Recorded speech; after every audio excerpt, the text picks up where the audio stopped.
Welcome to the Awesomerscom podcast. If you love to learn, and if you're motivated to expand your mind, and heck, if you desire to break through those traditional paradigms and find your own version of success, you are in the right place. Awesomers around the world are on a journey to improve their lives and the lives of those around them.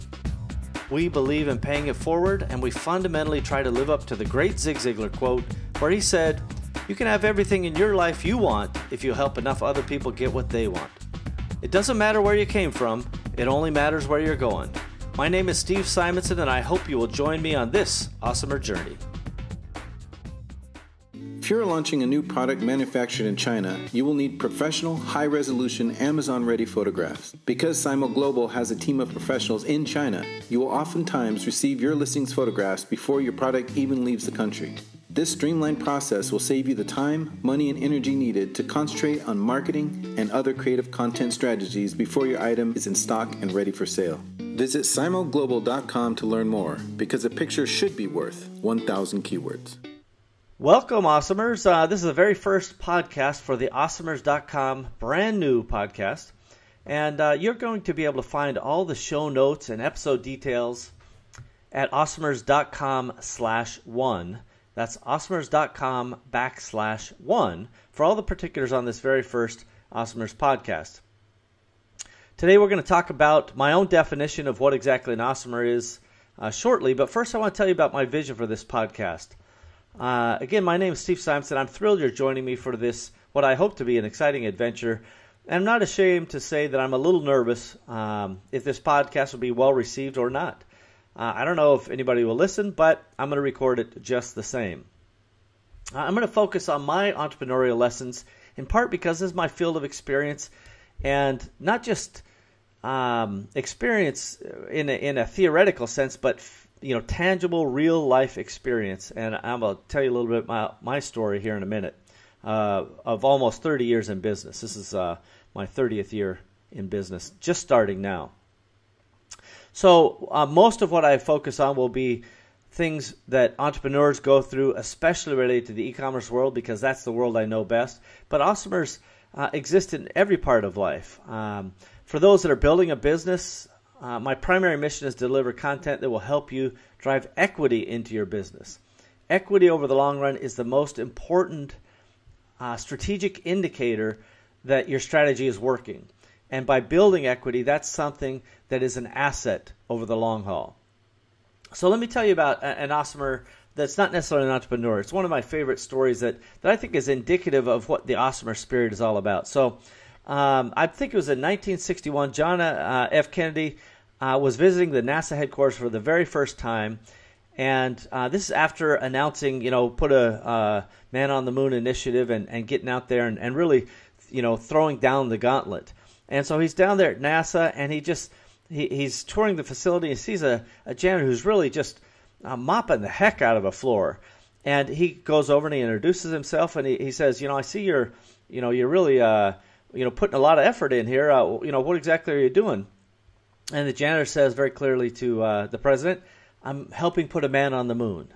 Right? The janitor got it in every possible way. He understood the vision. He knew that he had purpose himself in what he was doing, and he was willing to play his part in it. So, while I was refreshing my memory on the JFK story, I wondered if you've ever heard of this other story, which is about the Christopher Wren, who was a great English architect. And this is a pretty famous story, so even if you don't know his name, you might have heard this. But he went up one day to the guys in London who were building the St. Paul's Cathedral in London, obviously. And he says, "Hey, what are you guys doing?" To one workman. And the one workman says, "Hey, I'm cutting a piece of stone." And he went on to ask the same question of another man who says, "I'm earning 5 shillings and 2 pence a day."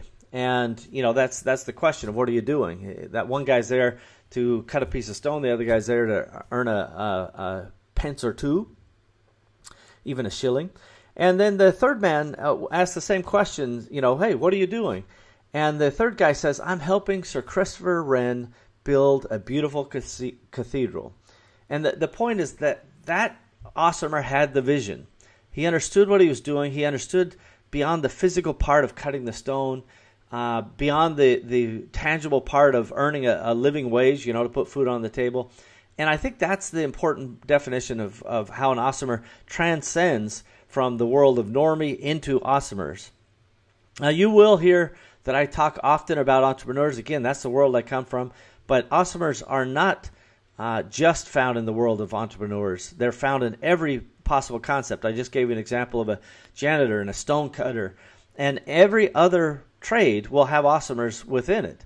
And we'll talk a little bit more about, how people are able to kind of elevate themselves beyond the normal and break the standard paradigms that hold so many normies back. You're also going to hear me talk about my personal why, but more importantly, your personal why and how you should get it, and why these indicators of, once you understand your why, will be able to help you map your chart, or map your way to your ultimate destination, whatever those objectives are. But it's most often, oriented towards living a fulfilling life. And that is defined however you want it to be defined. So our mission is to share different episodes and episode types with our fellow awesomers around the world so they can become empowered to take control of their own lives in whatever way makes the most sense for each of you. Now, maybe that means you'll grow a business you already have. Maybe that means you'll start a business. Maybe it means you'll be a digital nomad and just do gig work while you travel the world. Maybe it means you'll find some other path towards fulfillment that will lead to your own happiness. The possibilities literally are endless, and the only thing limiting you is your own imagination. So here's the big news. We're going to deliver an episode every single day. That's 7 days a week. And man, I must be insane. Honestly, it's a huge undertaking. And I'm committing personally to bringing you an episode every day for at least the next 180 days. That's 6 months.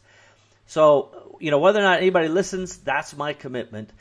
And that means we're going to set a milestone. As I would recommend to anybody, when you decide to enter a project, you need some milestones to decide if you're going to be successful or not. You define that for yourself.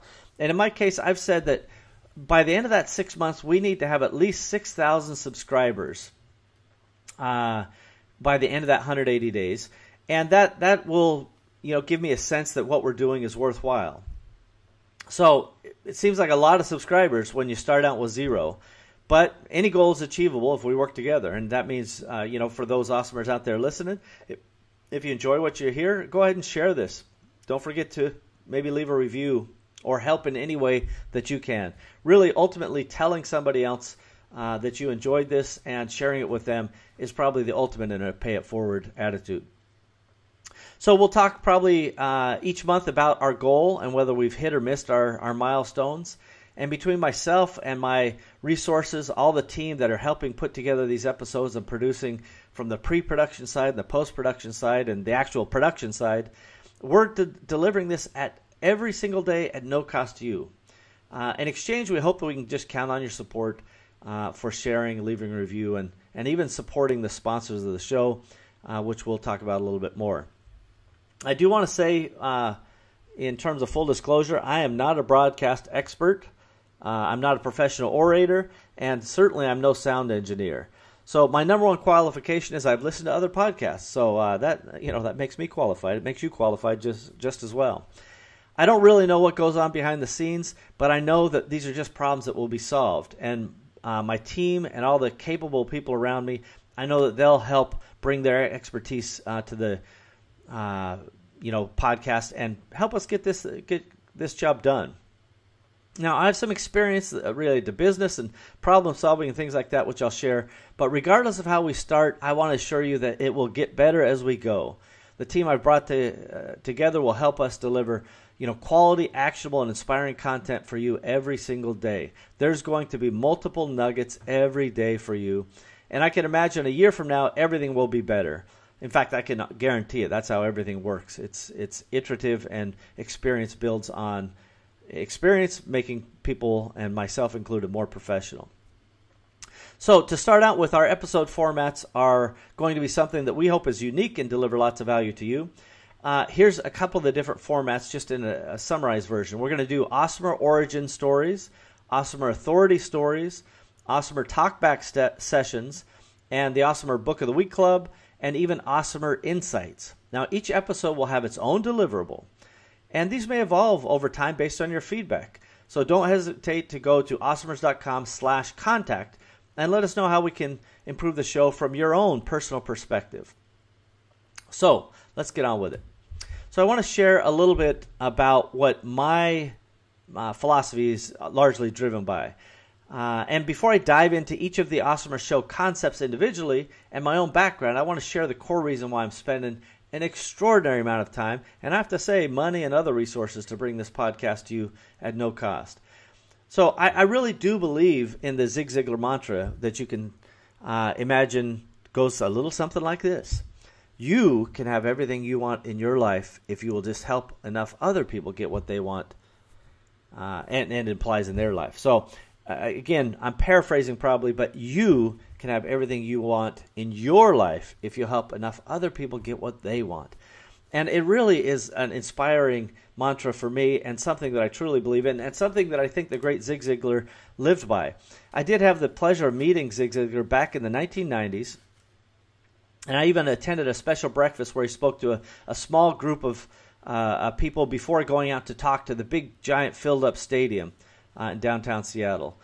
Maybe 15,000 people in there. And Zig was old school, but his philosophy about helping others is true today as it was at any time in history.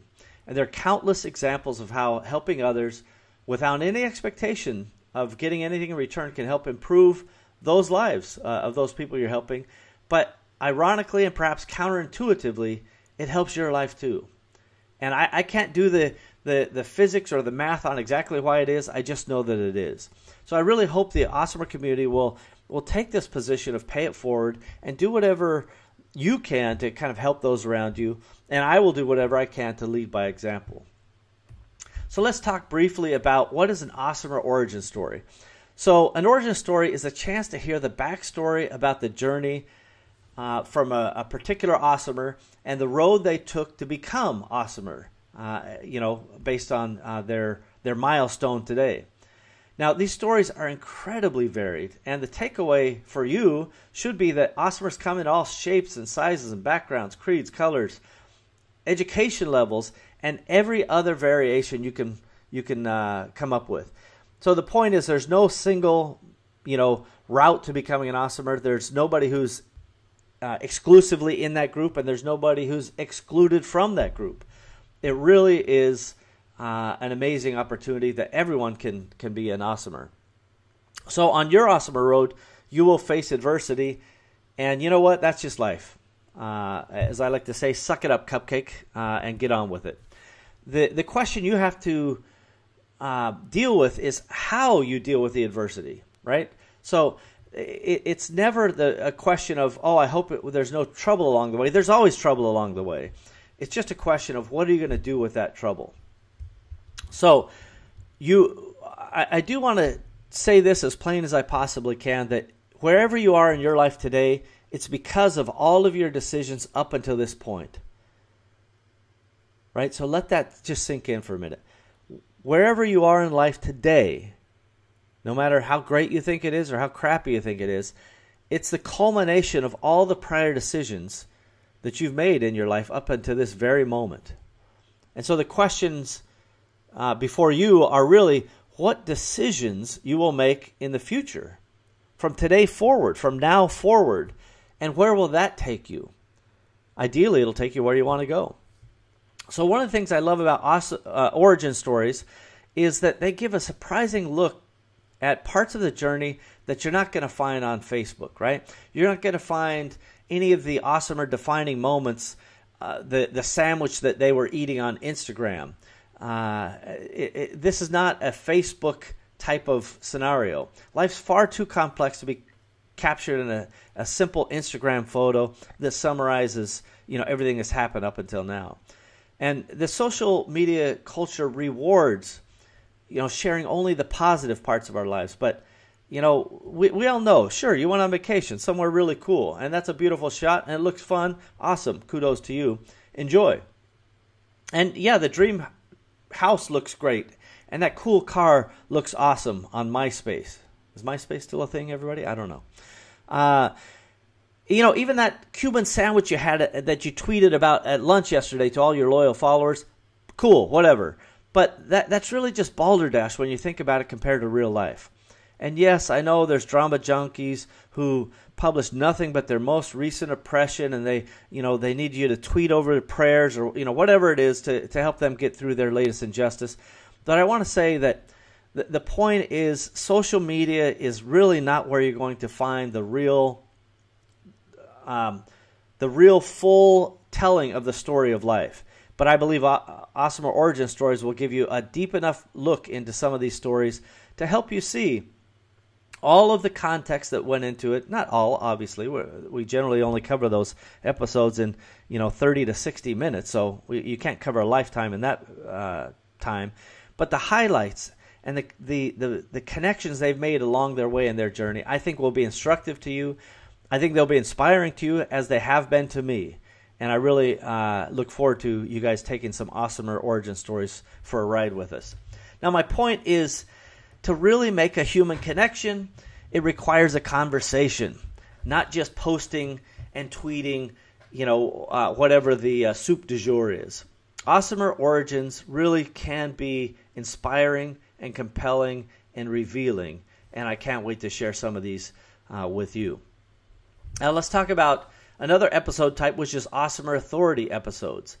Now, Awesomer Authority episodes will feature subject matter experts that we believe and we know are helpful to awesomers who are building businesses or who wish to build a business. Maybe you haven't yet pulled the trigger on building a business, but you're thinking about it. And many of these resources are to help awesomers around the world get into business or accelerate their business growth. Now, we'll learn about each authority.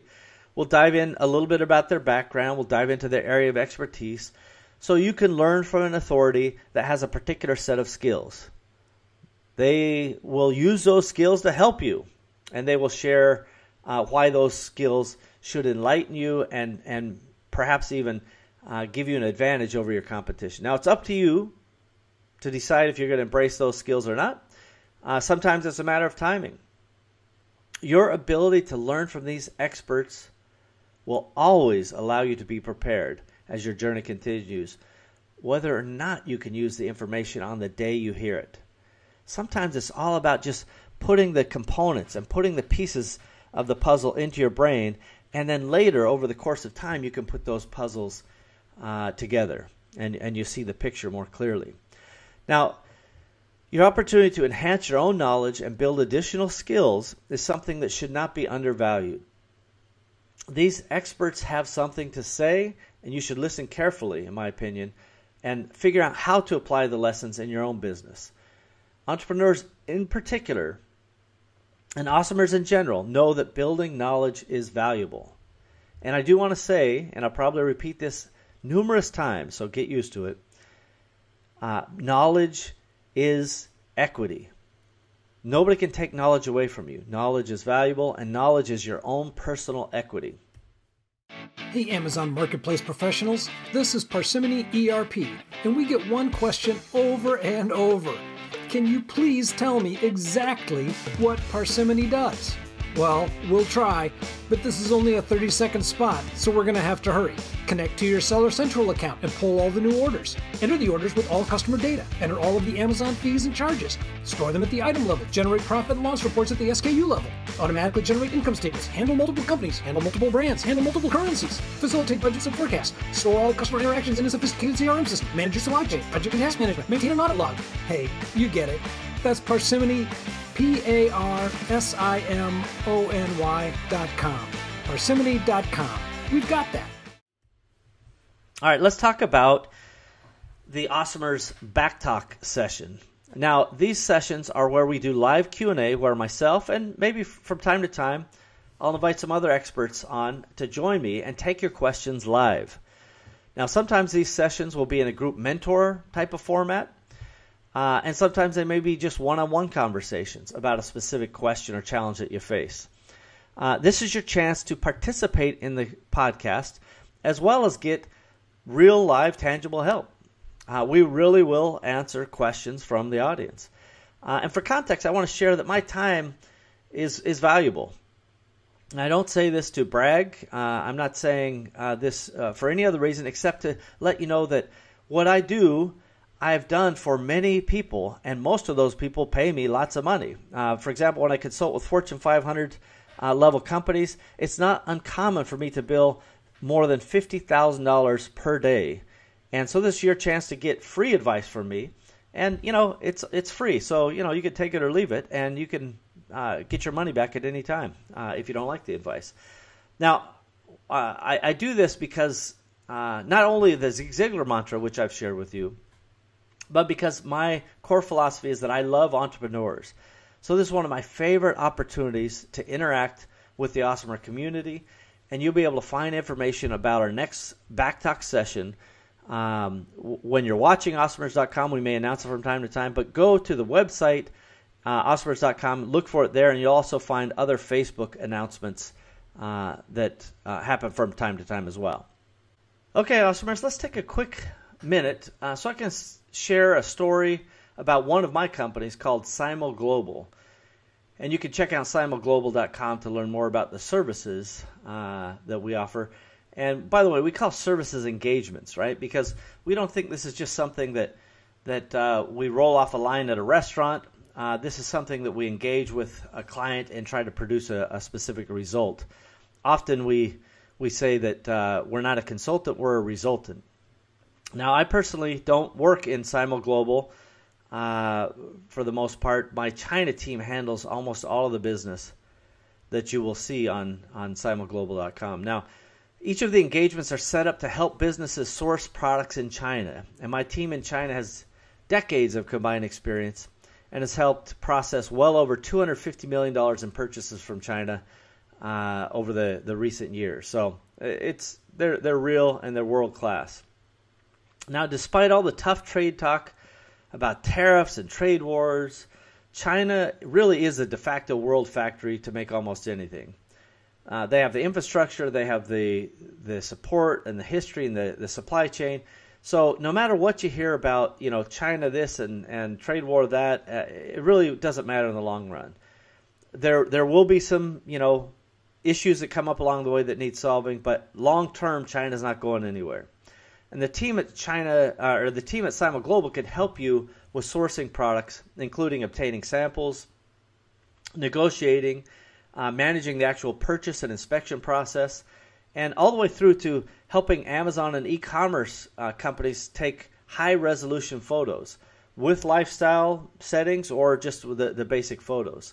So if you're launching a product on Amazon, eBay, Etsy, your own e-commerce platform, just take a minute. Check out the engagements offered at simulglobal.com. You'll be glad you did. My China team will, they manage this company. They'll take really good care of you. And it's something that we truly believe is there to help entrepreneurs of all sizes. So we're going to go back to the program now, but thank you for taking a look at that. All right, so another episode type is what we're going to start out by calling Book of the Week. But honestly, if anybody has any more clever wording for this episode title, I'm all ears. I've been struggling with it and can't come up with one. So the concept is that, we're going to share some of the best books that we've ever read, some of the most meaningful ones. And by the way, most of them will probably be, hey, I read this. This is a great book. Here's my takeaways. You should check it out too. Fairly short episodes. But some of them are, I read this book. It sucks. Here's where it's wrong, at least in our opinion. And this is why you should stay away from it. So it could go either way. The point is, we believe that reading and building your knowledge, and we talked about equity building early on, and we talked about knowledge becoming equity for you, and a personal asset that's an intellectual asset is important. But you don't have to take our word for it. Warren Buffett, the Berkshire Hathaway founder and very successful guy. Everyone probably knows the name if you're listening to this. He spends somewhere between 5 and 6 hours a day reading lots of different newspapers, combing through financial documents, and he recommends that all investors do the same. And he said, and this is a quote, "That's how knowledge works. he recently told this to an investment class at Columbia University, by the way. It builds up like compound interest. All of you can do it, but I guarantee not many of you will do it. Now, this is Warren Buffett telling everybody one of his secrets to success is reading and building knowledge. And he said very clearly, it builds up like compound interest. And he's telling everyone at this Columbia University class, and he's like, everybody can do it, but I guarantee not many of you will do it. Now, that's kind of the difference between Awesomers and Normies right there. Those in the class at Columbia University who had the pleasure of hearing Warren Buffett speak were able to, carry that advice and then act upon that advice. And they are, therefore, Awesomers because they're acting and they're making things happen. Normies are like, wow, that was really great to see Warren Buffett. I took a selfie with him in the background. This is awesome. Now I'm going to go out and, go to the club or whatever people do. I don't know what they do. The point is that is a real opportunity for all of us to act and do the same types of things that somebody successful like Warren Buffett does. A lot of people may not know this, but when Elon Musk was young, he read for 10 hours a day before becoming the Tesla CEO. And this is just, again, knowledge building, equity building in that intellectual way. And by the way, even today, Bill Gates still reads a new book every single week, and often he posts the books that he reads on LinkedIn if you haven't been looking for it. So there's a bunch of experts. And by the way, here's one more. Sheryl Sandberg, who is the COO of Facebook, she recommends reading all kinds of books, not just business books. So she talks about the fact that books and knowledge is important, as we've already discussed. Books and knowledge are important. I think that's plural. Yeah, I should use are. And therefore, the most successful people tend to all have this one thing in common. They read. Now, if you say, I hate to read, that's fine. Don't read it. Have somebody read it to you. The Audible is a great way to check that out. And we'll try to link an Audible link in our show notes. So we're going to share some of our favorite books over time, and books that specifically helped shape my understanding of the world. And these books also helped expose me to new topics of interest and increase my knowledge. And I think they can do the same for you. So I'll share my own comments about the book. Sometimes I may have a guest. In fact, sometimes I'll bring the author on. But it could be, either positive comments or critical comments. The point is just to kind of share our view of the world and maybe expose you to something you hadn't considered. Now, you can choose to learn and improve your knowledge, or you can choose to watch another hour of TV, right? Those commercials are really not equity building, by the way. Now, I want to be clear. I love to binge Netflix from time to time like a madman, and especially to unwind at the end of a long day. But I love to learn, and I love knowledge, and I think Warren Buffett said it very clearly that knowledge can be equity, and nobody can ever take that away from you. And I think that's an important note. So another episode type is that something I call an insight episode. Now, Awesomer Insights are most often where I share one of my fundamental beliefs about what leads an individual towards achievement through not just self-improvement, but also learning business lessons on how to structure, build, grow, and accelerate growth in an organization to help you accomplish and achieve business goals while you maintain a lifestyle that is worth living, a lifestyle that works for you. So the concept of continuous improvement is something that people regularly talk about. In fact, in the 80s, it was a very common thing because that was Japan's secret to success and how they became so good at making cars. So continuous improvement is something people talk about, but when it gets right down to it, most of us are not doing it day in, day out, and very few, even fewer of us probably have it as an organizational goal. And so I like to put continuous improvement into a couple lenses. One is you should do it because it's good for you, right? That doesn't always work, right? There's so many times where we do things that aren't good for us because they feel good or they're convenient or whatever the reasoning is. But the other reason, and perhaps more compelling for those with a competitive streak, is that other people are continuously improving. Your competition is improving, and those around you are improving that are in your field of expertise or your field of business. So by by investing in yourself, and not only can you improve yourself, but you can stay ahead or at least even with your competition. And I just want to say that leading by example is a critical part of being an awesomer, right? We should be able to put our money where our mouth is. And so, because I like to, that I'm leading this podcast, I want to let you know that learning is a foundational element of being awesomer and staying awesomer. And we do take a different tact when it comes to improvement. We don't focus on our weaknesses. We double down on our strengths. And we'll talk more about this concept in the coming days and weeks and even months.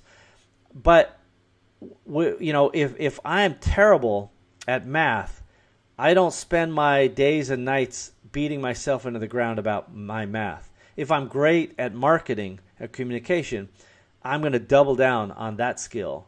And I'm going to get somebody else on the team or somebody else to help on the parts that I'm weak at.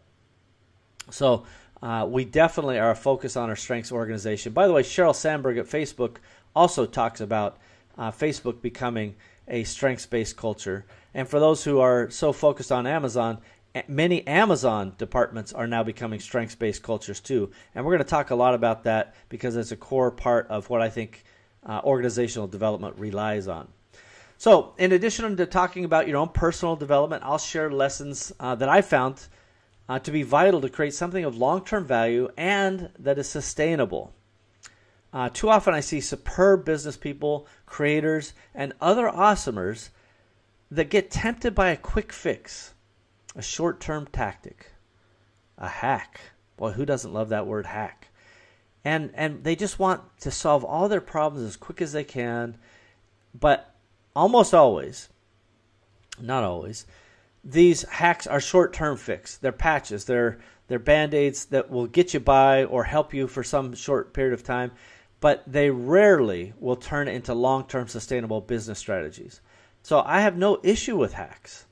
And they, in fact, they can be helpful. And often they can be shared and recommended by me. But they're not a replacement for long-term strategy. The laws of physics and the laws of economics still apply. And therefore, long-term strategies are what we're going to focus on for the most part. Now, Awesomer Insights is about me and some of the hand-picked experts that I bring on with me to share proven strategy, systems, and scale lessons. Now, in a bitter twist of irony, these lessons often resonate only after somebody decided to go against my recommendations. Yeah, believe it or not, that's true. And often that means they learned the lesson the hard way.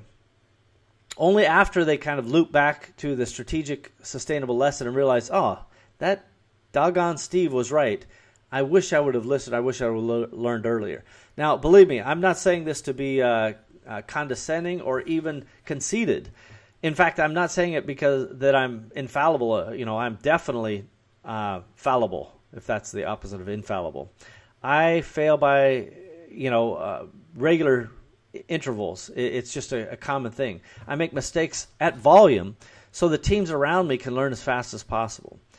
I'm definitely not perfect, not by a long shot. But I do know a few things, and I've learned some lessons. And if those lessons apply to you, I really do I hope that you open your mind and listen to those lessons. So often I've had extraordinary people, and they'll hear the lesson, and I could give you some examples, and I will in future episodes, where this exact business lesson was presented, and the person listening just kind of ignored it or went their own way, or maybe they felt they knew better based on their own experience.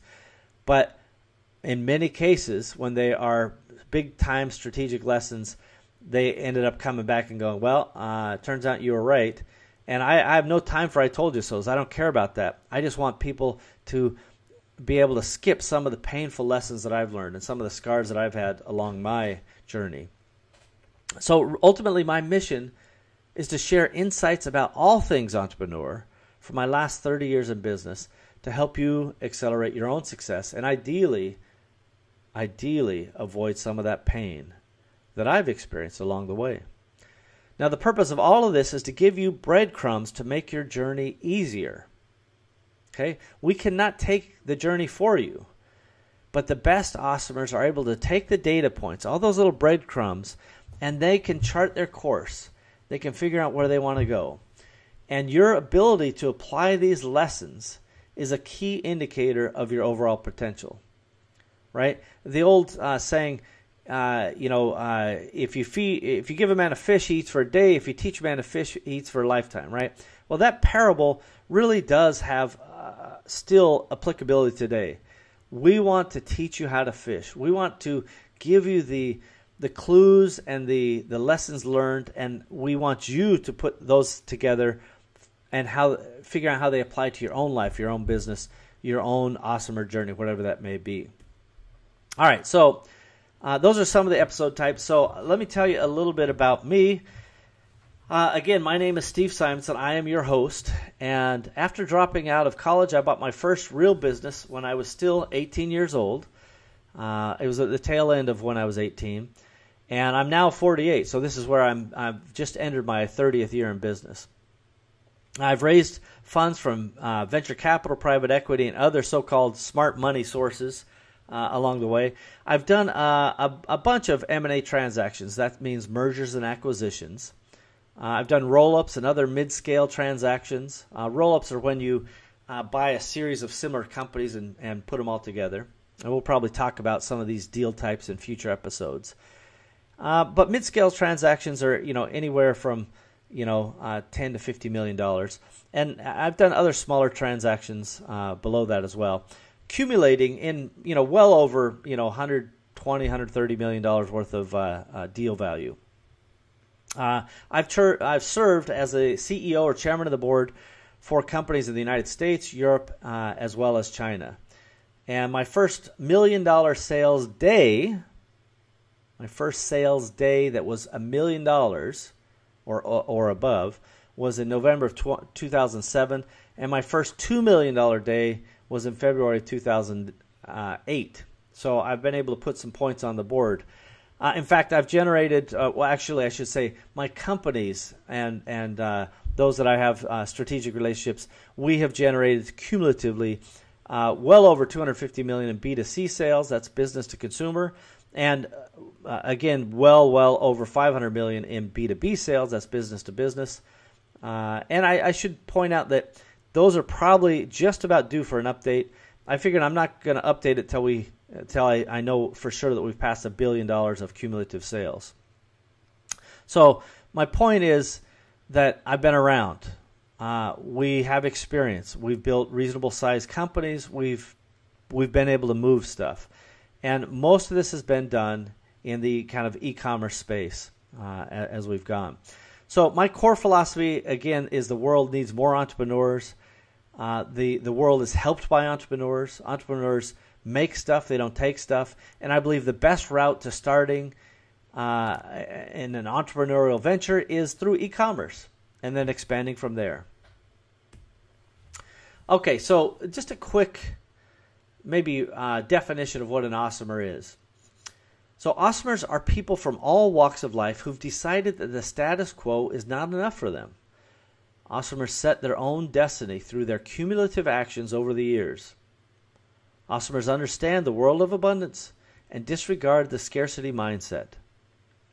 Awesomers are willing to take risks to impact the world in a positive way, even if those risks could lead to failure.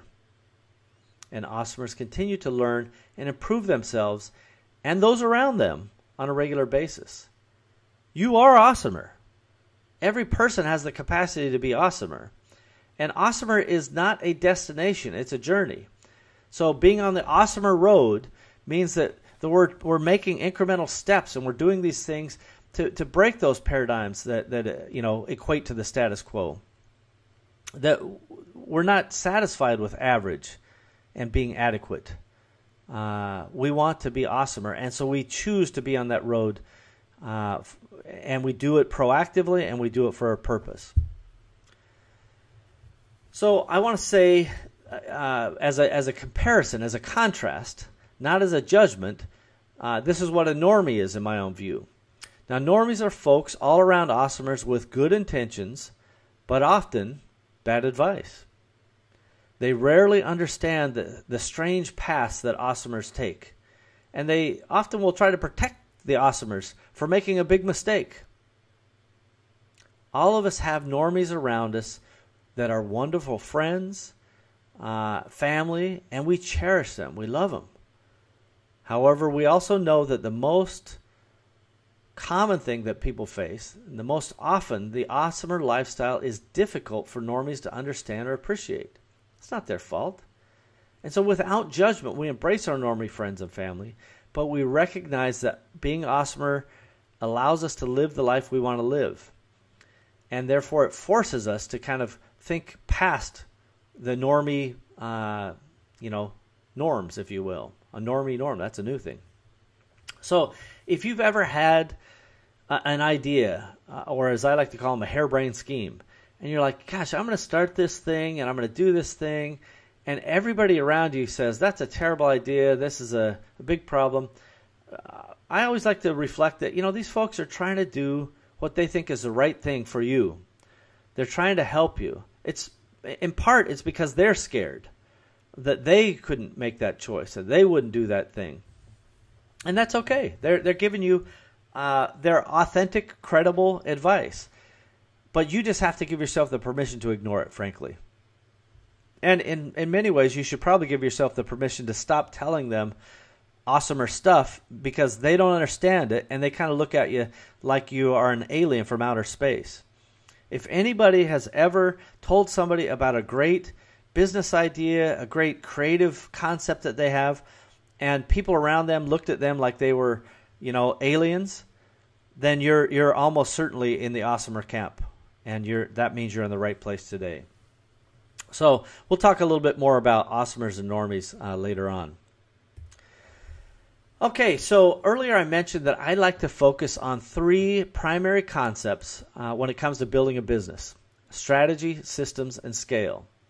Now, this is a common thread between all of my businesses, and always has been and always will be. Now, you have to come up with your own strategy, right? I can't tell you, if you should go into, the food truck business, or start a business on Amazon, or a Shopify store, or, go invent something, or, I can't come up with your strategy for you. There are millions of strategies, billions of strategies, unlimited numbers of strategies. And you just got to find the one that resonates with you. And don't bother going, giving a poll to a bunch of normies who tell you it's a terrible idea and that you should just stay at your job at the toll booth. I'm telling you, figure out your strategy. But when you're ready to talk systems, I want to tell you about another company I started with a partner of mine, Michael Pinkowski, called Parsimony.com. Now, I've had the good fortune to build a number of businesses, many businesses, from nothing to something reasonable. Let's say above $50 million a year in sales. Multiple times we've done this. So we know a thing or two about starting a company, building it, and scaling it. Now, a little known fact is that all big companies use something called an ERP system. Now, ERP means Enterprise Resource Planning, which some accountant must have come up with this. It sounds about as exciting as watching paint dry, right? Nobody is going to burst into the boardroom and go, "Hey, great! I got a great idea, everybody. Let's ERP it." It just sounds really lame. But I want to tell you that the core ERP functions that combine finance, purchasing, sales, inventory, CRM, HR, project management, all of that stuff combined in a single system, a single source of truth, that is anything but boring. All of these things together as one system that runs a company is extraordinarily exciting and empowering for any business. In every case, we relied on systems that have allowed us to be the foundation for the company, and that allows the company to scale. And as I repeat from time to time from the great Michael Gerber, who wrote the book The E-Myth and The E-Myth Revisited, the system runs the business and the people run the system. And that is what leads to scale. That's what leads to equity in a business. Now, there are so many opportunities to sell e-commerce businesses today when you've built it up and you're ready to exit, yet very few of them have a complete operating system, which ultimately lowers their valuations. Because the new owner has to step in and build their own systems. The new owner has to step in without really knowing what your true cost of goods sold is or what your true financial performance. So the reason we put Parsimony together is because in the past I've had the wherewithal and the resources to put big software systems in, an accounting system in the old days from Microsoft, and I believe we paid $60,000 to $80,000 just to implement that system. Just the implementation. One time we implemented NetSuite, and that was nearly $100,000 just for the implementation, and $50,000 or $60,000 a year after that to carry on. And in fact, I just checked with the company recently. That same company, which I exited from some time ago, now spends over $100,000 a year to maintain that license with NetSuite, which was purchased by Oracle. And by the way, we even programmed our own systems from scratch. And as much as all of those numbers may have sounded like a lot for implementation and ongoing costs, developing it yourself can be most expensive. And we've had these solutions range in costs from a few $100,000 on the low side just to get started, and then to millions in development costs over the years. So the point is, almost all of this is out of reach for a typical e-commerce company, especially those that are less than a few years old and less than, say, 25 million in sales. So today, our vision is to bring the best combination of open source, our own vision, and lessons from the big boys to the SaaS platform, and give you an ERP solution without breaking the bank. To learn more, go to parsimony.com and get the access to the same kind of tools the big guys get without having a big guy budget. This is another effort for myself and my partner Michael to try to empower entrepreneurs without breaking the bank. And this is a huge risk for me and for him, but we believe in it, and we think it's going to help entrepreneurs around the world. So check it out today. Okay, so I want to talk a little bit about some of the defining characteristics of Awesomers as compared to Normies. Now, notice I didn't say versus Normies. This is not a us versus them. This is just a comparison to contrast the different behaviors and the different mentalities. Now, I want to reiterate, Normies are important, and we're surrounded by them regularly. So this is not judgment. It's just a recognition of different human behaviors that lead to different perspectives. And embrace the reality of those differences is my advice to you today. Don't say, oh, we're all the same. We're not all the same. There's differences in us. That's okay. And in fact, we are engineering those differences by learning and building skills and so on and so forth. Now, I have friends and family who are Normies, and I love them dearly. I wouldn't replace them at all. The portrayal of these differences between Awesomers and Normies is not an indictment against anyone. It's just a reconciliation of why some people are different than others. And those differences lead to behaviors, and those behaviors can lead to, awkward conversations about what you should and shouldn't do. And so this common scenario that creates tension between these two groups is when an Awesomer is so excited about this new business concept or idea that I kind of alluded to earlier. Now, we can't wait to share this breakthrough with the world. I mean, we're on fire. We're just excited, and we want to share it with everyone who will listen. But Normies are so risk adverse. They start telling you, well, now this could be trouble, and look out for this, and this is overall just a terrible idea. And for me, I want to share that it's vital to understand that most often, Normies are telling you this because they think they're helping you. It's true in some cases that misery loves company, right? They want to keep you in their own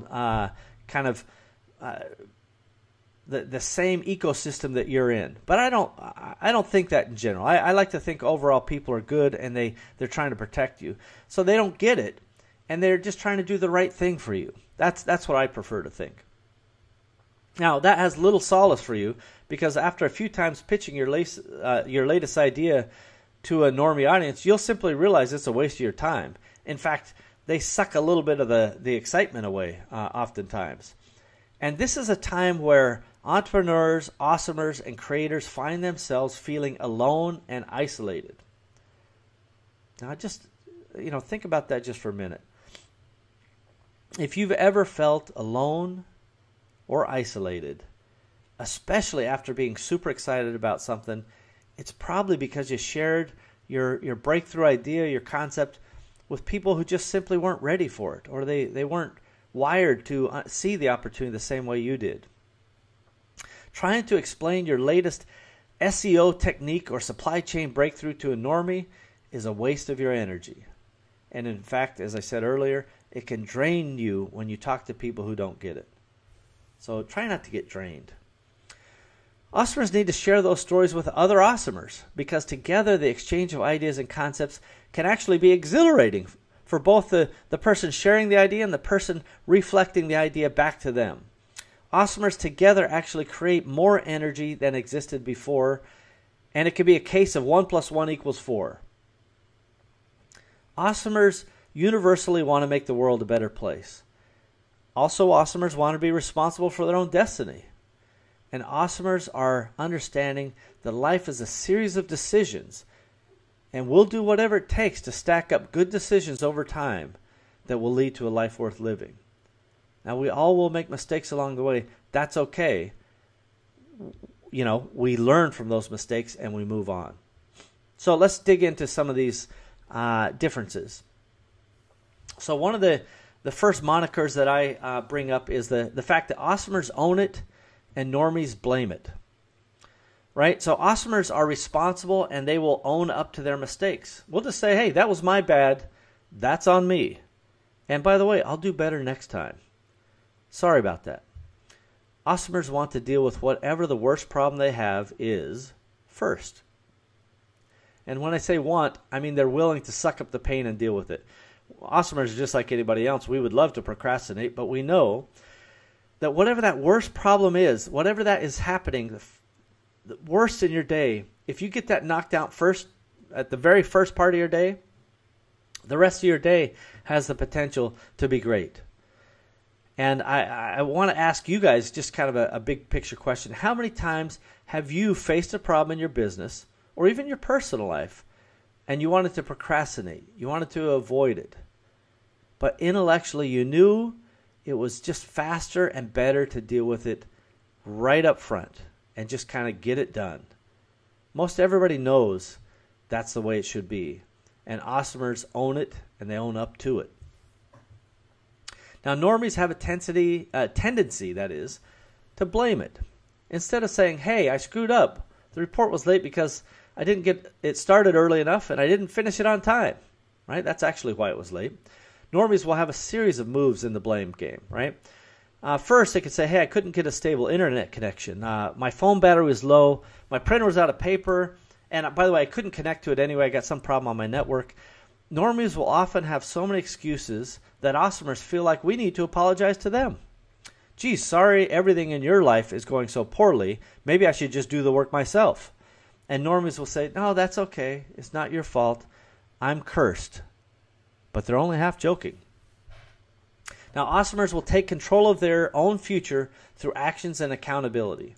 And awesomers want to be accountable both for their successes and their failures.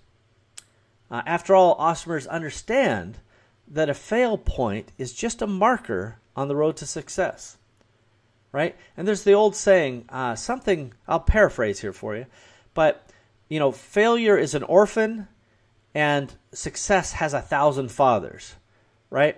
But we shouldn't think of it like that. We should be accountable for whatever we do, rightly or wrongly. And there's been many times I've had to sidle up and take my beatings for doing something that could have been done better, or I failed to do something on time. Again, I'm definitely not infallible. The opposite of infallible is me, fallible. I don't even know if that's a word. All right, let's talk again about another paradigm that should be consistent, and that is awesomers do the right thing. But normies often think about it, I'm going to just act for me, what's best for me today. So awesomers will never compromise the long term for an immediate gain. So if today doing something would get you an immediate gain, great, but not if it's going to compromise somehow the long term. And too often today, I think we live in an instant gratification world. It's all about me, me, me, and I want it now. This is perpetuated by social media, Facebook, Instagram, Snapchat, you know, pick your poison. So awesomers need to build a discipline and have built a discipline around the idea that there's no substitute for doing the right thing, even if nobody is looking, right? And let that just soak in for a minute. It doesn't matter if anybody else there is to judge whether you did the right thing or not. You are there to judge for yourself if it's the right thing to do. And I'll give you a quick story. And this is, you know, way back when I was 8 or 9 years old. So this is, you know, pert near 40 years ago. And I got a new chest of drawers. And my parents had gone out yard sale shopping or what have you. And I was living in Virginia on the Fort Lee military base. It's an Army base. And my parents, for some reason, I don't even remember why, said, hey, he needs a new piece of furniture. And they grabbed one. And I don't recall how much they paid, but probably, you know, 20, 30, 40 bucks. I don't know. And they brought it home. They put it in my room. And when I started putting in my clothes, I realized there's kind of a paper liner on the bottom of each drawer. And I don't know why that was there. I'm a kid. And so I just removed the paper and, you know, I'm like, I don't need that. And then I noticed underneath one of the sheets of paper was an envelope with hundreds of dollars in cash. And I don't remember the exacts, but as best as I can recall, somewhere between $600 and $700. Now, as an 8 or 9 year old, I didn't have any understanding or wherewithal to hatch a scheme with that money, right? That was not my seed money. I had no idea what to do with that kind of money. And they were, if I'm not mistaken, it was in large denominations, which, you know, a kid has even less understanding of. And so I just simply brought it to my parents and said, hey, I found this. And if you can, you know, bear in mind that, you know, 40 years ago, $600 or $700, that was real money. You could buy a couple cars for that kind of money. Not new, but a couple used. Now, my parents didn't hesitate. They returned the money to the person who sold us the chest of drawers. As I recall, the person was so surprised they paid a handsome reward to my parents, which was then given to me. But that's not the point of the story. The person who sold that piece of furniture forgot all about the money. They would have never missed it. Now, my parents had a number of kids by that point, I think 4 or 5 kids, and were living on a relatively low military salary. They could have used that money in meaningful ways, in ways that would be beneficial for, you know, their kids, but they didn't hesitate. This story is not about me turning in the money, because I was 8 or 9. I was irrelevant. The fact is my parents never stopped for a minute to do the right thing. And that story reinforces what awesomers already know. Doing the right thing is simple. It is clear. It's indisputable. You just do it. Now, normies can fall victim to the idea that if they don't take today whatever they can get, they may never have anything. And that short-term thinking is destructive, both for the individual and for all of those around them. The irony is that most often normies can only see the big picture if you lay it out for them. They're too focused on that short-term thinking.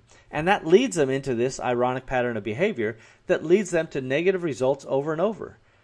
And I think one of the defining characteristics of an awesomer, not just doing the right thing, but seeing that big picture. Very, very important. Empowery. The name says it all. Connecting e-commerce entrepreneurs with great people, ideas, systems, and the services needed to stay business dynamic and to grow. Empowery is a network, a cooperative venture of tools and resources to make you better at what you do, because we love what you do. We are you. Visit Empowereecom to learn more. Okay, now awesomers, they're all about making skills. And again, we've kind of talked about this a little bit earlier, but normies prefer to make excuses oftentimes. So again, note that I'm regularly using often and sometimes and things like that. I'm not indicting normies. I'm just saying here's some behaviors that are common between these two groups. Now, because awesomers love to learn and we make skills instead of excuses, we know that that is going to pay off for us in the long run. Now, if we fail at a Facebook campaign, we don't blame the idiots who didn't click on our ad or propose somehow that Mark Zuckerberg has taken a personal interest in ensuring our failure. Instead, awesomers will identify the areas that can be improved in the Facebook campaign and go build skills around it. Perhaps we need to tighten up the copywriting. Maybe we need to test different images, maybe targeting new audiences. And hey, what about trying the new Facebook dynamic content multivariant split tester? That's a mouthful. So there's lots of ways that we can get better at that type of things. Awesomers are problem solvers, plain and simple. We solve problems. Now, normies will find 1,000 different ways the world is working against them. Sure, Facebook works well for others, but for me it didn't work because of reason 1. Then I got reason 2 over here, and don't even get me started on reason 3. Believe me, you don't want to know about reason 3. So the point is that normies will make excuses. Awesomers will go about adding skills and knowledge, which is equity in your brain. Making excuses is just plain lame. Hey, that kind of rhymes. Our next noteworthy behavior difference is that awesomers, again, will focus on that big picture, which we just alluded to earlier, where normies will often put big problems instead of the big picture. And this is where they lose the focus. So awesomers want to focus on that big picture because then they can dive down to the tactical details that will be able to help them chart their path to their destination. Right? If you start with the end in mind, then it's easier to engineer your way to that end. Normies will start with the premise that obstacles are too great to overcome, so why bother?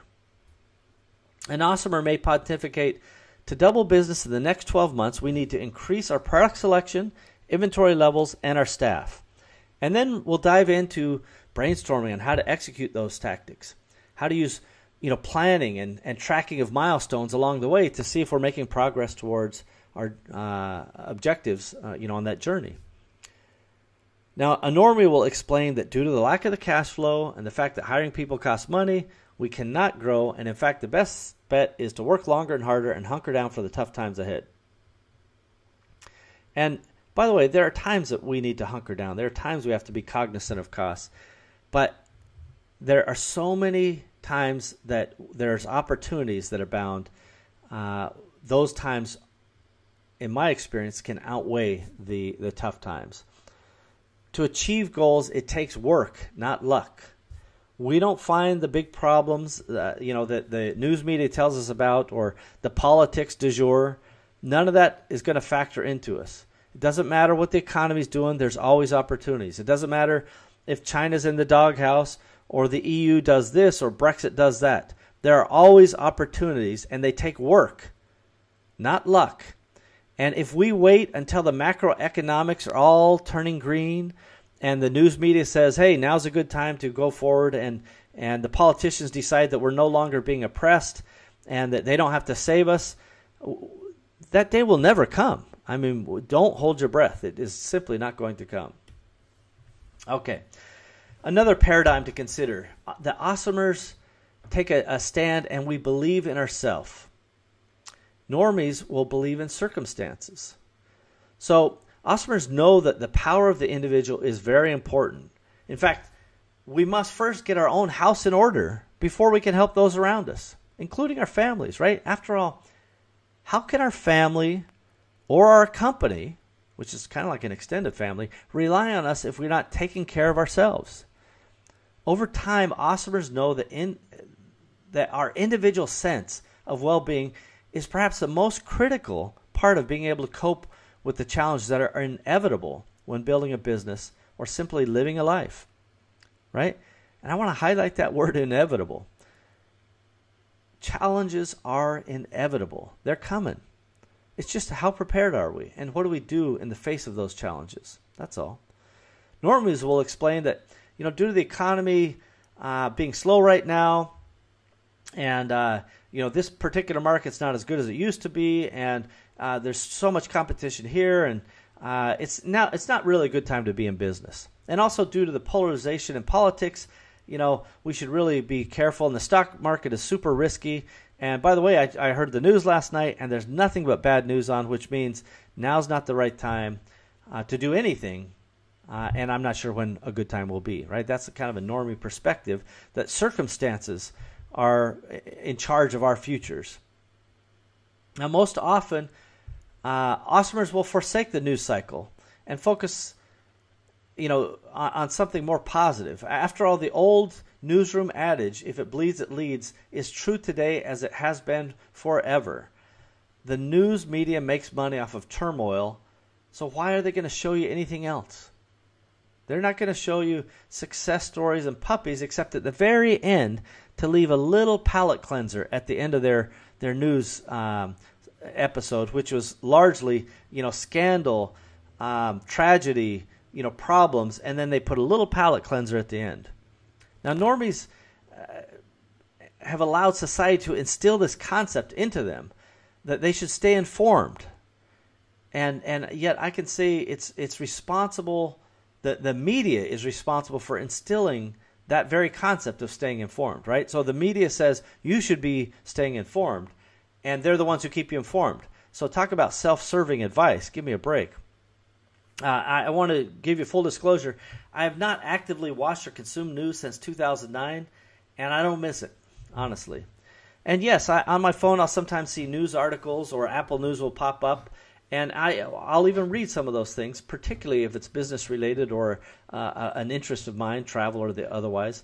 But by and large, I don't waste a minute of my time watching that nonsense. I don't have cable. I couldn't watch nightly news if I tried, and I don't miss it for a second. Now, does that mean I'm not informed? I don't think so. I really don't think so. I'm informed on all the things that I think are important to accomplishing my goals and living my life. Now, I do follow things that are specifically related to my field of expertise, like China trade tensions. That has a direct interest to me, but I'm not panicked about it. I know the way the news media will frame it and the way the politicians will frame it is that the sky is falling and I need to go, pray at their altar and hope that they tell me what to do. I don't believe in that for a second. I'll figure out what to do. I'll stay informed on, these things as they develop. And I'll react as I need to. I have no problem with just kind of letting all those things play out, and then we just make the best decisions we can as we go. Those are problems that are being solved in a dynamic live environment. Now, because China is important to me and it's part of my businesses and the businesses rely on me, I'm going to stay informed on that particular topic, again, as an example. And I've been trading with China since 2001, and I've been traveling there since about 2002. So I don't waste time on the politics. I've watched cycles come and go. I've watched Asia crash. I've watched all kinds of things change. An extraordinary progress in China. So I'll stay appraised, but I just roll with the punches. I don't get whipped up into a lather about this tariff or that tariff or what this guy said or that guy said. I don't care. I'll adapt and I'll carry on with my life, and you should too. Now, I believe in my own capabilities, and I do not believe that circumstances are in control of my life.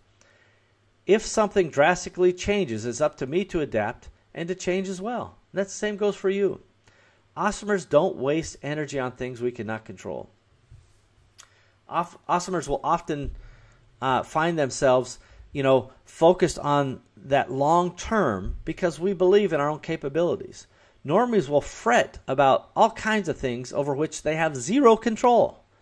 They burn an awful lot of stress calories even though they have no control. It doesn't matter how much you stress about these things if you can't control it. Doesn't matter.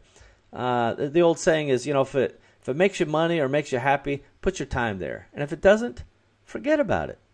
All right, I'll do a New York version of that. Forget about it. Oh, there you go. Awesomers don't care what any specific politician is doing, and we don't care which particular country is making noise about this or that. We just don't get caught up in the noise. We ignore it. Believe in yourself. Don't fall victim to circumstance. Now, abundance and scarcity. These are two very different mindsets, and I really want to encourage awesomers out there to know that abundance exists everywhere at all times. Even in a bear market, there's opportunity. When housing bit the dust in 2008, there's carnage everywhere in that particular industry, yet opportunity existed. When the stock market dropped 50% around that same time period, that didn't mean everybody should suddenly sell and bury their heads in the sand, although that's what a lot of the normie reaction was. Stock market's fallen, I better get out before it goes down 100%. Right? Fair enough. But over time, like virtually all cycles, markets rebounded. Normies that sold their stock during that time missed the rebound to not just the prior levels, but to all new highs. That applies, by the way, to housing. It applies to the stock market and many other cases of that cyclical kind of change. I know I might have said cyclical earlier, but I'm changing it to cyclical now. Now, there are plenty of awesomers that were caught up in that financial nightmare. And again, that was something that not any of us individually can control. But it's how we adapted that is what defines us as an awesomer. Right? If you're an awesomer that got caught up with the housing crisis or the stock market or whatever, hey, that's life. We couldn't predict it. I know I definitely took a pretty significant haircut during that time, and one that will never come back to me. It was a deal that I had sold, and I'll probably talk more about it later. But all I can do is adapt. I can't control it. Scarcity is a tempting model of thinking versus abundance. So many times the persistent fear of missing out, right, also known as FOMO, fear of missing out, this is used in marketing constantly, which reinforces that false sense of scarcity, right? Buy now before Friday. Buy now before we're out of stock. Buy now before this offer expires. All of that is fake scarcity. Now, normies will tell you that not everyone can win. In fact, they will tell you that in order for there to be winners, there has to be losers. But that's not necessarily true. It's all just about the degree of the journey that you're on, right? If you say, hey, I need to be the richest person on the planet, you got a tough road ahead of you, right? You got some guys, maybe they're on ahead of you already in terms of the scoreboard. Zuckerberg now pulling away from the field. Or no, I think it's Bezos who's at the top, number one richest guy, and pulling away. Where Gates owned that list and went back and forth with Buffett for a number of years, maybe decades. So, if you're saying that's my goal, I have to be the richest person in the world, there is some scarcity to being number one. There's, after all, only one of those. But if you say, I want to have enough wealth to live a nice lifestyle and live a lifestyle of freedom, or however you define whatever your financial goals are, there's plenty of opportunity for that. That's limitless. There's no end to that. So if you build something that has value, you will always have something that is in demand. Right? The conflict comes when people simply try to copy something someone else has done, which delivers no value. And unless there is some noteworthy iteration on the product or service that you're kind of modeling after, then no value is added. Therefore, you're vulnerable to another copycat. And that's the story of China. We'll talk more about in future episodes how China is failing to take advantage of their scale because they simply want to copy instead of innovate. Now, I will give you some other examples of where China is out-innovating everybody else. For example, WeChat, which is extraordinary, both in terms of its innovation and technological development, and probably a little scary in terms of Big Brother. But we'll talk about that more in depth. So the point is, China has both sides of that coin. We're just going to copy stuff and make it as easy as we can and rip off other people's intellectual property. That's not good and not sustainable forever. And then there's the other side of they're making cooler stuff than anybody else on the planet. And that's where awesomers live. There is so much abundance in this world. We're not limited in our sense of joy, happiness, or love. Right? Can you imagine there being a limit? Sorry, I reached the end of my joy for today. You'll have to hit me again tomorrow, and I'll feel some joy then. Right? Not a chance. Joy is unlimited. Happiness, unlimited. Love, unlimited. And we should not scale back our vision about other types of things, financial or otherwise, that are self-imposed limitations. Awesomers embrace abundance. Normies will tell you again and again, if you have something, that means you took it from someone else. And they're describing scam artists. They're describing con men. They're not describing awesomers. Right? What awesomers create in this abundance lifestyle is not something they took from somewhere else. It's something they created, added value, and received something in exchange for that value. That's the awesomer way. Now, earlier I talked to you about setting your own strategy and then thinking about how Parsimony.com, the ERP system, can help you with the systems. But now I want to share my vision for the Empowery e-commerce cooperative because I think it will help you address the scale part of your equation. Now, first of all, I want to explain that Empowery is a nonprofit, member-owned cooperative.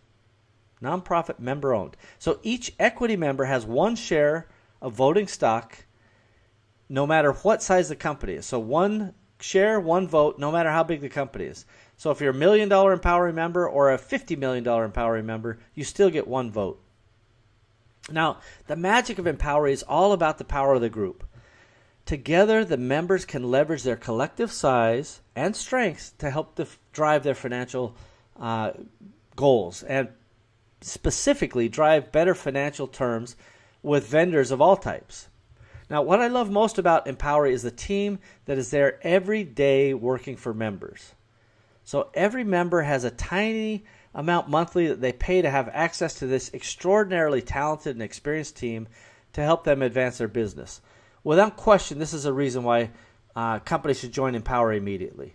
To get the power of that team, it's almost like having your own corporate office, where you can call the team and go, hey, do we have a deal on this? Or do we have access to something that solves this problem? You've got a whole team at your fingertips for a tiny amount of money per month. It's like cost sharing, fractional sharing this team. Now, even beyond this is the idea that there are discounts available at negotiated rates from Empowery with aligned vendors. There are even additional perks, something we call the perk pack, and there are even cash back that Empowery has bargained for each of its members that allow each and every member to earn an unlimited amount of cash back each year that could dwarf the monthly cost of their membership. Right? The fundamental part about a member-owned co-op is that when you use the resources, when you drive kind of your cost centers for things that you already need for your business, whether it's shipping, 3PL, package design, import-export help, printing, marketing help, services, etc., all these things are things your business already needs. If you can get a little bit of a discount up front, we call it a beat the street price, and you get cash back on the back end plus a couple, perks along the way, why not? And in the experience that I've had, co-op members who really utilize the services end up getting more back every year than they put in. So it's almost like it pays them to be a member.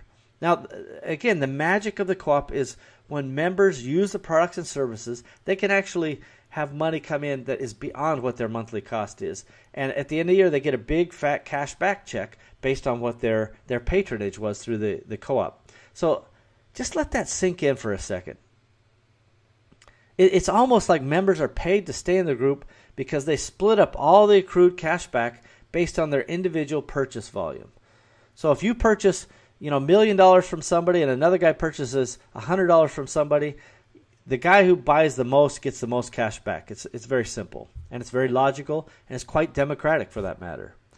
Now, this is the first ever e-commerce cooperative as far as I can tell, and it is something special. I teamed up with some of the brightest minds in the co-op field, guys like Evan Hackle and Barth Jetto, and the team, Ed Carr, Melissa Simonson, Spencer Hughes, and so many others are working on this day in and day out. I highly encourage you to check it out today at Empowery.com. That's Empowery.com. Now, Awesomers embrace revelry. Normies often get tied up with regret. And kind of my point is, what's the point of endless days of working without some fun?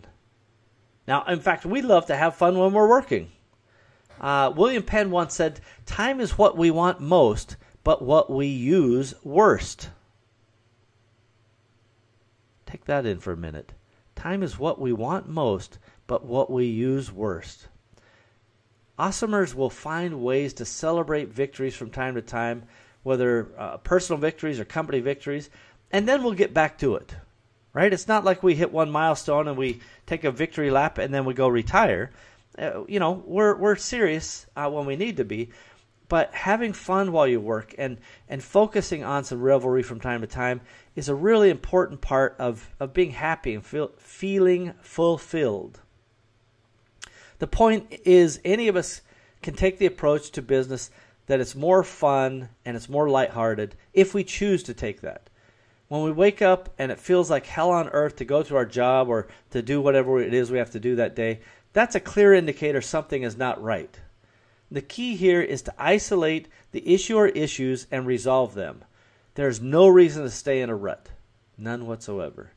And I've repeated this quote often. I love it. The great Winston Churchill said, when you're going through hell, keep going. Right? Why stop? And I can't say enough that the concept of having fun and enjoying yourself is so much more important than building up regrets. Just enjoy it. Normies will often spend time regretting decisions they could have made or should have made. And normies will regret decisions that they even did make. But the decision was not as cool as they thought, so now they choose to regret it instead of just making a change and tweaking.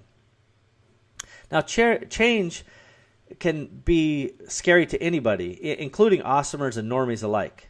But it's my experience that change is constant and unavoidable, and therefore we should just get good at it, and we should get to it. Right? Finding ways to enjoy the journey is a sign of being on that awesomer road for sure. Right? It does not mean that every waking moment is a pleasure to behold. Right? All of us will find struggles in our business and personal lives. It just means that awesomers remember to take stock from time to time and appreciate what we have. And we try to engineer ways to increase the good and minimize the not so good. Right? Just taking time to appreciate what we have instead of regretting what we don't have is a good lead into our next topic. Remember that there's nobody I can ever imagine who's laying on their deathbed and all their families gathered around and they kind of motion over for push the grandchild over, and it's little Timmy, and the grandmother doesn't look down at Timmy and say, Timmy, what's my ranking on Google today? Right? That's not important, right? At the end of the day, these are important for our day-to-day business. That's fine. But in our life, take some time and enjoy it. Revelry is important. On your deathbed, you don't care what your search position is. You don't care what sales were yesterday. You don't really care about that stuff. It's okay to appreciate what you've been able to build, and it's so important to focus on what you have versus what you don't have. And that takes us exactly to the next paradigm that we think is a big behavioral difference. And this is all about focus. Awesomers believe that we can have everything that we want to have. And normies believe that, what they don't have, they should get. And so I want to say that, we all can have whatever we want to have. This is not a us versus them. And normies believe that most everyone is going to be a have-not, except the upper echelon of society. And only, us minions down here at the low level can only dream about that upper echelon of society. But this concept is not about having material things, not specifically just material things. It's about having skills, having experience, having knowledge, having freedom, having the time to spend with our kids, our family, our friends. That's something that awesomers cherish. That's a big have. Awesomers must have gratitude and take inventory of what we have on a regular basis and appreciate it, proactively appreciate it. I think in many ways awesomers are also wired to find themselves depressed or not feeling super excited, and the fastest way out of that is to appreciate what we have. Normies are frustrated or even mad about what they don't have. And I remember somebody I don't remember who said this, so I apologize if it's some famous person. But they said the formula for happiness is something like happiness equals what we have minus what we wish we had, right? And so if we just stop wishing we had stuff that we don't have, we'll just be happy. And again, I know that's breaking it down. It's not quite that simple. But the more we focus on the happiness and the gratitude side of the equation, on all the things we have, including the intangibles I just mentioned, the freedom, the knowledge, the experience, the skills, all of which can lead to emotional equity, and nobody can take away that from you. You'll never lose that. That memory, that moment of joy, that doesn't go away. Let's appreciate those. Now, through the journey of continuous improvement, we can achieve and accomplish things in the traditional scorekeeping that society tells us that is important, like creating wealth and tangible assets, right? You have to define for yourself what those objectives are. I know plenty of awesomers that are like, hey, I make $3,000 a month and I live a freedom lifestyle. I have the perfect life. I wouldn't change a thing, and I'm living the dream. And I know other awesomers who are like, I'm building an empire. I have to have $1 billion, in net worth by X date. Both of those can be awesomers, but it's not purely a financial consideration. There is not a benchmark of finance that says you're awesomer or not awesomer. I want to be clear about that.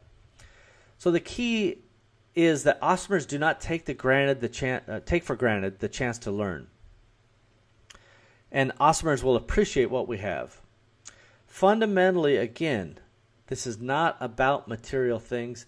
This is about the big picture of what we have, our knowledge, our freedom, our energy, our intellectual ability to say we can do better and then make a plan and do better. That's really important. Okay, so the idea of makers and takers. So awesomers decide when they want something, they're going to just go engineer the outcome so they can achieve that objective, right? So they say, I want to have a little bit more freedom, so that means I don't want to work a 40-hour job, or I don't mind working the 40 hours, but I want to do that whatever time is. Maybe it's 60 hours, but I'm going to do it on my terms.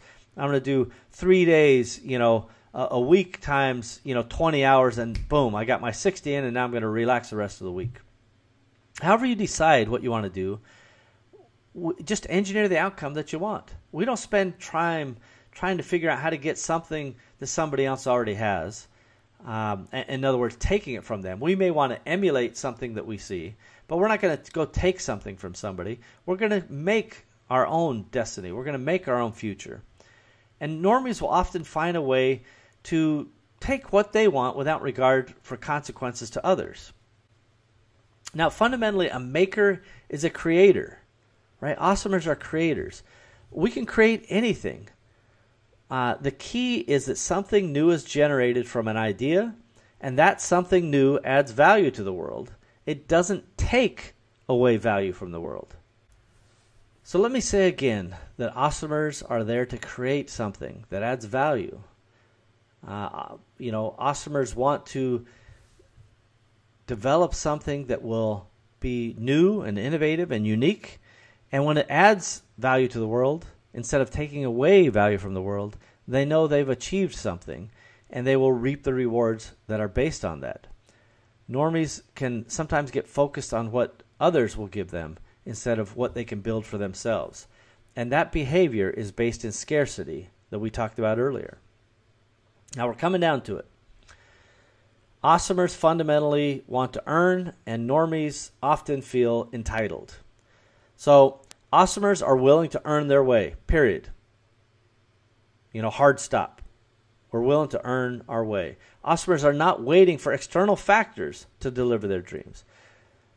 They're willing to work and even sacrifice when necessary, but not forever, to achieve long-term goals. Now, awesomers understand that although sacrifice can be an important part of the short-term requirement, that long-term, that may not be a life that you want to carve out, that is just constantly built on sacrifice. And I'll tell stories in the future, no doubt, where I sacrificed for long periods of time with little or no results to show for it. Now, normies will often, again, get caught up in news cycles like we talked about earlier, wishing what they can have instead of focusing, acting, and earning. Right? Wishing is not the same thing as making a plan. Right? What we want versus what we need are always different things. Normies want a lot of things and need very few. Awesomers are satisfied with whatever they have or should be, and whatever we want in the future, we're going to build a way to earn it. Now, I want to reiterate what I referred to earlier about politicians. It doesn't matter what they tell you. They're not going to give you anything worth having. All the entitlements that they've helped build and this mentality around entitlements, it's not helpful for anyone, least of all the people who are getting the entitlements. It takes away their empowerment. It takes away their ability to be creative and solve problems. Right? If you tell somebody, hey, I'm going to give you a hand up instead of a handout, and then you say, oh, if you get the job at McDonald's, I'm cutting you off welfare, how does that help them? Right? The welfare concept itself is fine, but not if it's a cycle that keeps you locked in. Politicians design it like that because they want to have a political base that they can count on. I don't care about politics, right? So let's not get caught up in it, but let's just know that even the people that are taking advantage of entitlements, and maybe they need those entitlements just to get by, it's not helping them long term.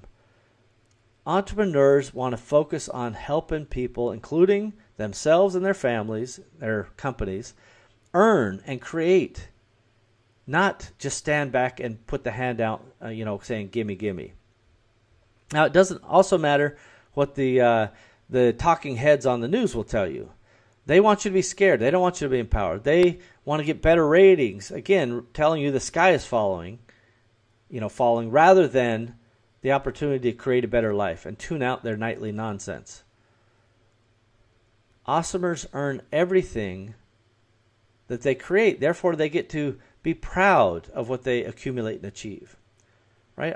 There's all these people constantly talking about, who needs to pay their fair share and, why this, 1% or this or that. It's like, stop comparing yourself to others. Stop falling into this trap of because that guy has something or that gal has something means I can't have it. All of that is just to pit people against one another, and it's absolutely not helpful for anyone. Focus on what you can earn. Earning is kind of a product of work and a product of creative and processes and a product of innovation. That's what earning is. Entitlement is where you're just waiting for somebody to come up and go, hey, great job, there's some money, I'll be back tomorrow to give you some more. That's never going to work, and it's never sustainable. Catalyst 88 was developed to help entrepreneurs achieve their short and long-term goals in e-commerce markets by utilizing the power of shared entrepreneurial wisdom. Entrepreneurship is nothing if not lessons to be learned. Learn from others. Learn from us. I guarantee that we will learn from you. Visit catalyst88.com because your success is our success. And giddy up. Okay, my friends, I know this has been going a long time, but this is our very first episode, and I want to make sure that we get it right. So this summary, again, about the different paradigms that awesomers find themselves in and trying to behave in these ways compared to normies that will behave in different ways. These are about differences. And I love normies, and normies are vital to be in this world. So don't scoff at them and don't judge them or feel like you're somehow superior to them. Just know that there's differences. Like I don't care how somebody acts. I just want to know how they're going to act and behave, and then I'll interact with them in whatever way makes the most sense. I don't have any vested interest in feeling superior to one person or another. In fact, I don't. Most often, awesomers will have humility, and they will have the modesty to understand that we're just all on this journey, this big marble floating through space together, just doing the best we can. But I do think that behavioral differences are critical to understand because they can have a direct influence on how you act and behave in your business and in your life. Again, the common scenario: if you pitch a brilliant, awesome idea to normies, you're going to get a bunch of reasons why that's a terrible idea. And I would just take those with a grain of salt. That's my point. Now, before we close up, I want to share one more business that I am promoting today, and this is my mastermind. The Catalyst 88 Mastermind is a group of brilliant, extraordinary entrepreneurs that are mostly focused on the Amazon cornerstone business of e-commerce. This means that they have found their way to selling products on Amazon. I think mostly all are focused on their own brand of products. So this is someone who has decided, I'm going to make not just my own online store, I'm going to make my own brand, and I'm going to sell it most often starting with that Amazon marketplace as a cornerstone. And these overachiever, brilliant people have really been able to put some things together that are so extraordinary, and I'm honored to rub shoulders with them. They're really, really smart. Now, during the course of the Catalyst 88 Mastermind, there are events that come up. There's Facebook groups. There are live calls and other things that we hope adds value to each Catalyst 88 member.